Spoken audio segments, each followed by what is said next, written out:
Hello, I'm Jack Grady, and on behalf of the Archives and History Committee of the First Baptist Church in LaGrange, Georgia, we welcome World War II veteran Fred Rowe, and we thank him for his service to our country and to our church. Fred, thank you for joining me today just to visit with you a little bit about your experience in World War II. I appreciate the opportunity to do that. It's good to be here. Thank you. You know, today occurred to me, January the 15th, 2014. It's about maybe 73 years since the beginning of World War II. And in some of the research I've done, there were something like 12 million men and women who put on that military uniform, whether it was Army, Navy, Air Force, or whatever, and served our country during World War II. 12 million. And you were one of them. And we appreciate that. Tell me a little bit about your life, if you will, growing up and before you went into the service. Well, I was born and raised in a little community called Rocky Mount. Rocky Mount. It's in Meriwether County. Oh, yeah. Greenville being the county seat. Mm-hmm. And there was a road from Rocky Mount to Greenville, and about 2 miles south of Rocky Mount on that road. And Rocky Mount is between Luthersville and Gay, Georgia. Not too far from LaGrange? Well, it was back then. Well, I guess so. But I was born and raised there, and of course at that time there were dirt roads everywhere. Yes. And I grew up on the farm, and my father was a farmer and a carpenter and a sawmiller. Sawmiller, and too. I did all of those things growing up, and I started driving a truck. Actually, it was a 1.5-ton truck when I was 7 years old. 7 years old. You know, my mother was doing some canning, preserving. She needed sugar, and she sent me in that truck. Run to the store and get me some sugar. And she gave me a quarter to buy the sugar. Isn't that something? And I bought I think it was a 5-pound sack of sugar. Interesting remembrance, isn't it, of those days? So I grew up doing that, and went to school at Rocky Mount for a while, and then they consolidated, and I went to school at Luthersville and graduated at Luthersville. Okay. But the year that I should have graduated, I went to school 4 days that year. Oh. And my father told me, you need to go to school. Yeah. But if you don't go to school, you're going to work. Mm-hmm. He put you to work. So I worked, and that summer, the work got slack, and I got a job in LaGrange at the dye plant. Oh. And I worked about 6 weeks there. I see. Well, after that time, I was ready to go back to school, and I didn't miss 4 days the year that I graduated from school. And so, I can imagine that you were ready to go to school. Right. And of course, after that, I went on with the carpenting work. And actually, the 3 of the years when I was going to school, I run a one-horse farm. A one-horse farm, you did? And I would go home from school and catch a mule and hook it up to a plow and plow that's whatever I needed to do, yes. you know, on the farm, and did that. And so So it was an enjoyable time. Yeah, I'll bet. Did you consider being a farmer for the rest of your life at that point? And, of course, after I graduated from school, I had to register and at the appointed time to Oh, you're talking about registered for the draft? Draft, okay, yeah, okay. And so I was drafted and drafted on the 16th of April in 1946. And Okay. then I was inducted at Fort McClellan, Fort McPherson, Georgia. Oh, okay. And then McClellan's in Alabama. You're right, and they sent me to McClellan after then. For your basic And so training? I had basic training in McClellan. I see, okay. And after that, I had a delay in route, and then they sent me to Fort Loudoun, Washington. Washington State. State, yes. And then boarded a ship. I think the name of it was Ben F. Freeman. And so I went by ship to Yokohama, Japan. Oh, boy, wow. And of course, we had a storm during the way over, and the ship would roll so till you could take, going down the passageway, you could You're talking take to a Navy man now, so I know what I know what that means. But this you could was take probably 6-8 steps on the wall. Oh, yeah. And Sometimes it's you sit down to eat. unbelievable. It was a new experience for me. The dishes are moving on the table. Right. And rolling. Had to hold to your plate. That could have been a typhoon. Those were prominent in that part of the Pacific. It was terrible. I remember a couple of those experiences. After we got to Yokohama, we went by truck and train to Kyushu Island. Kyushu, yeah.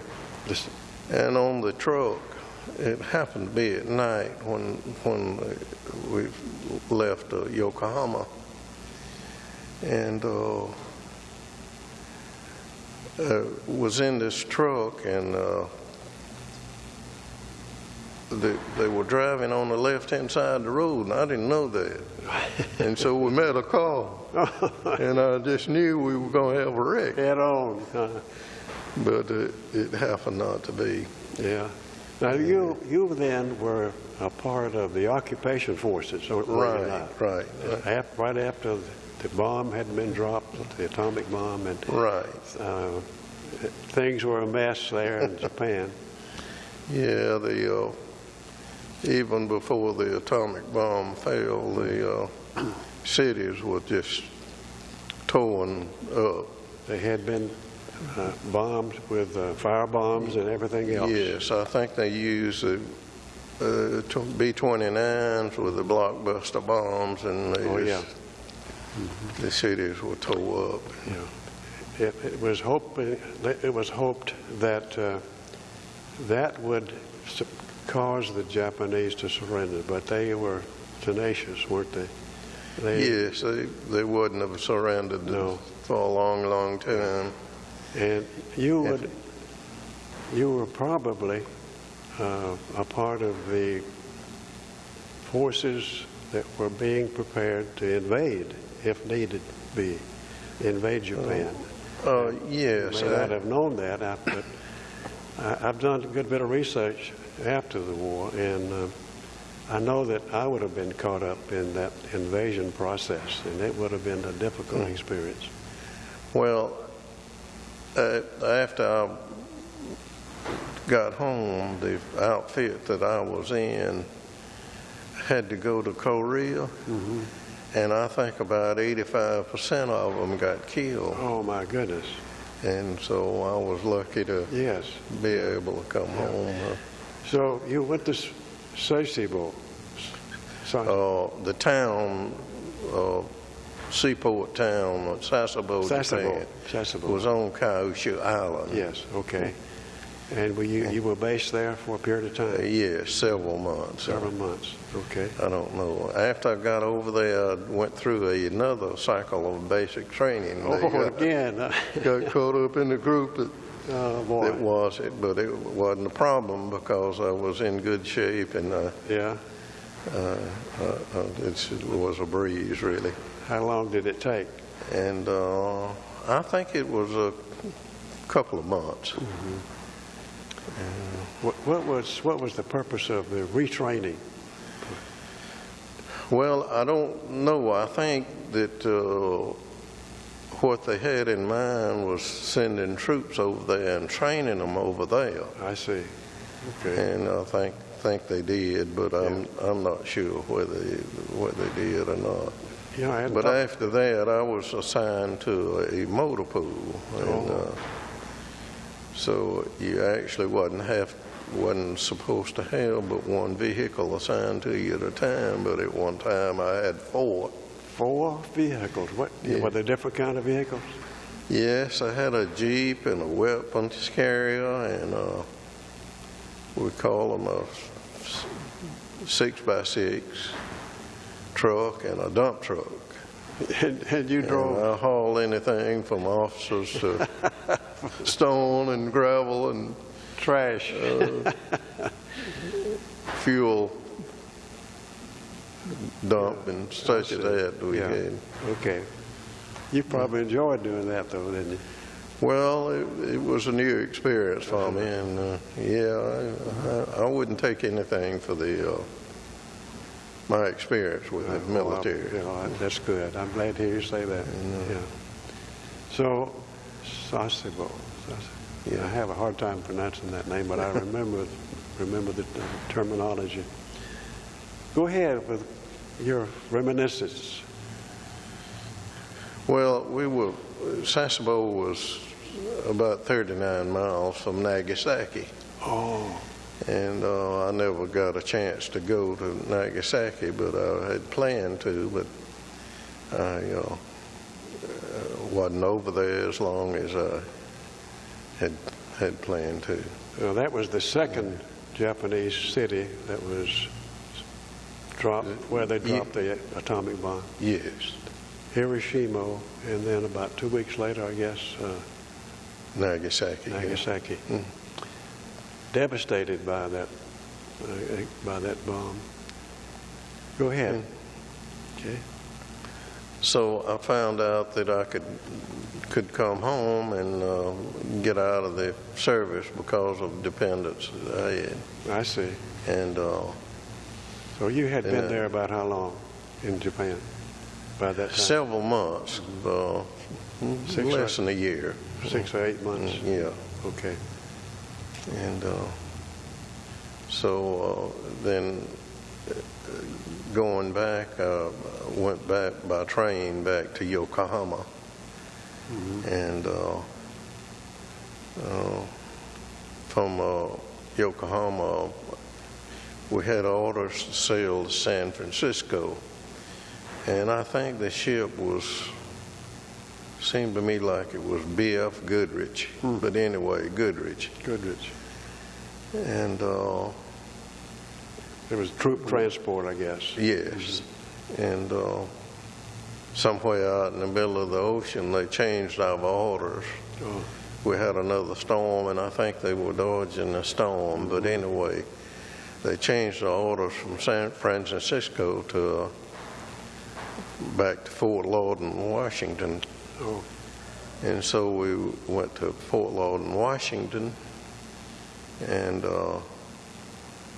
then I was processed there and went by train from Washington to Campbell, California, which is near Marysville. Marysville, California. Okay. Yeah, right. And so that's where I did my discharge process. I see. Okay. And of course come back home by train. Yeah. So did you ever get a chance to do any other special training, like with the rifles or cannon or anything at all? Were you involved in any of that? Yeah, well, the main rifle we had was a M1, but we M1. did training with the pistols and carbines and the machine guns and I overheard you talking about one of the guys in your outfit who had to sleep with his rifle. What was that about? Oh, well, I don't remember the exact reason, but that was one of the things that they did. They'd have Punish you, him that way? if you did something wrong that you shouldn't have done, well, they'd make you sleep with that rifle. Oh, okay. And there was one other time in particular that I knew that we had this snafu, and his name was Jerome. He had a birthday, and so the captain come to the mess hall, and we were lined up for the mess hall, and he announced that today is Jerome's birthday, and I want him to be the first one in the mess hall today. So he had us to line up and stand at parade position. And he made Jerome go to the back of the line and crawl through everybody's legs Oh, no. to the mess hall. This was punishment for something that Jerome had done. Something that... well, those are things you'll never forget. You know. Oh, geez. Jerome probably has never forgotten it either. No, I don't imagine. Oh, gee, that's interesting. That's one of the things. Have all kinds of experiences, don't you? Right. Yeah, when you're with a group of men like that, too. You meet people from all over the country and so many different backgrounds and experiences. And after I got home, I went into a training program. They called it the 2250. Paid you $20 a week for 52 weeks to train. And I see. so I got a set of tools, and then I trained as a carpenter for the 52 weeks. Oh, okay. Was this a part of, were you entitled to the GI Bill? Oh, right. Oh, yeah. That was part of the training to get me back in civilian life. I see. Okay. Well, that was a very, very important program. Very significant. Go ahead. Well, you came home. You came home. Yeah. And pick up where you left off with your farm work, your plowing, and so on. Did you? Yeah, I did. Well, I was carpenting, and I worked as a carpenter for a while, and then my father-in-law was a section foreman at Luthersville. What was he? Central Georgia Railroad. Oh, section foreman, yes. On the railroad. And so he helped me get a job on the railroad, and I spent 15 years on the Central Georgia Railroad. How about that? 15 department. years. Right. Yeah, good. And so that was a good experience. Sure. And after that time, I went with Liberty National Life Insurance for 25 years. 25 years. And after I retired from life insurance, I decided I wanted to travel around a little bit, so I took a truck driving course at Carrollton and was going to travel over the country driving a truck.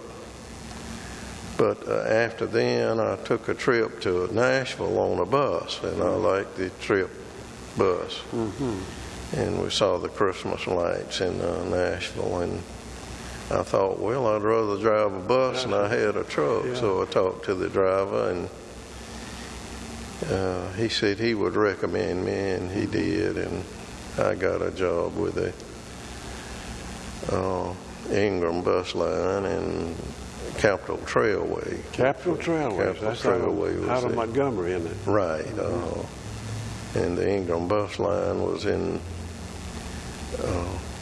Tallahassee, Alabama. Oh, yeah. But I think they've disbanded that company now, but they still have the Capitol.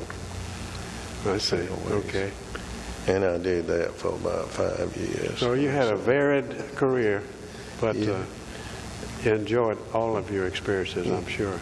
Yes, I did. Yeah, that's great. That's great. But now you're totally retired, I presume. Well, not exactly. Not exactly, all right. I have some houses that I rent, and Oh, I see. so I'm looking after those. And so it's a busy time Well, still. and a guy like you, who's had the experience you've had with carpentry, that you can keep them in good shape, can't you? Well, I try. All right. Oh, boy. Well, occupational forces in experience in Japan, I'm sure something that has also stayed in your mind, and the experiences you had there help prepare you for later life. It was just a good experience for me, and I wouldn't take anything for the A good growing experience experience, that I'm I've sure. had. Yeah, and a growth experience, as you put it. After I did all of that, I had some antique cars that I wanted to restore. Wow. And every time I'd mention it to somebody, you could see dollar marks flashing in their eyes, and I decided, well, I'll just go to school and learn to do the body work myself. So I went to Southern Union, Oh, okay. and so I have a associate degree in auto body repair with Southern Union. How about that, man? You're And that was a good experience Well, I'm for me, sure. too. And I enjoyed that, and Good. I wouldn't take anything for that. and the things you've done. You've had a good experience with each one of them. It sounds like you Yeah. pleased with your multi career Yes, experiences. the Lord has been good to me, Good, and good for you. He's looked after me when I didn't deserve anything. Well, that's a great attitude. I'm glad you mentioned that, because I wanted to make a point that you are very active in our church here, and I know I see you every Sunday outside your Sunday school classroom, and we appreciate your involvement, and I'm sure this has meant a lot to you too over the years. Yes, I've been a member of this church since 70 or 71. Along in there is when I Yeah. joined, and actually when I was on the railroad, was over Lafayette, Alabama, and I was made a deacon over at Lafayette. You were in a church in Lafayette? Yes. Okay, Chambers County. Yes, First Baptist Church. Yeah, good. And before then, I joined at Luthersville, and I had experiences. Was a training union director there, and actually over at Lafayette, they made me a training union I love director that. there. Put you to over work. there. Put you to work. That's good. Yeah, Well, and then when I went left the railroad and went with Liberty National Life Insurance, I moved to Phoenix City and joined the First Baptist Church in Phoenix City, and they put me on the church council there after a time. yeah. And then when I was with Liberty National, and I got a promotion to associate manager in Lafayette, Georgia. Oh, how about And that? so I joined the First Baptist Church in Yeah, Lafayette, Georgia. you've had a varied career. And then after a time there, I moved back to LaGrange and went back as a salesperson Yeah, I see. Okay. in LaGrange, and All right. spent the rest of my 25 years in LaGrange. Yeah, good. Well, Fred, I appreciate your sharing these experiences with us, and again, I thank you for your involvement in our church, and certainly appreciate what you did during your youth in terms of serving your country. I wanted to also thank Paul Barnes, who does the actual recording of this interview here. He's done a number of them for us, and we're glad that you are now counted among that group. We're trying to reach out to all of our veterans, and I believe, if my records are correct, we have just about completed the interviews with World War II veterans now, and we're beginning to interview those that came a little later, like Korea and Vietnam and so on. So it's quite a project. As I said, we thank Paul Barnes for his help with this, because we couldn't do it without him. He's going to not only record this on a DVD, but he's also going to make some copies. One of those copies will go in our archives heritage room downstairs here at the church. Another copy will be placed in our church library, where our church members, if they wish, can go in and check it out, just like they check out a book to read. I'm hopeful that you'll pass that around to people that you know, and your family as well. Yeah, I know you. And then there'll be a copy that's placed in the museum here, the museum on Main Street. They always like to have a copy of these interviews so that they can have them available to anybody outside of the church. And then, of course, there'll be a copy that's given to you to share, as I was about to say a while ago, with your family. Appreciate that very much, and I'm sure that my children and grandchildren will be interested in seeing. Oh, I hope so. I'm sure they will. How many children do you have? I have 4 children. 4 children? Yes. And I don't know. I count the grandchildren. Well, yeah, it's hard to keep up now, isn't it? Okay. Well, thank you so much, and best wishes to you in the days ahead. Thank you. Fred Rowe. It's my pleasure. Yes, sir.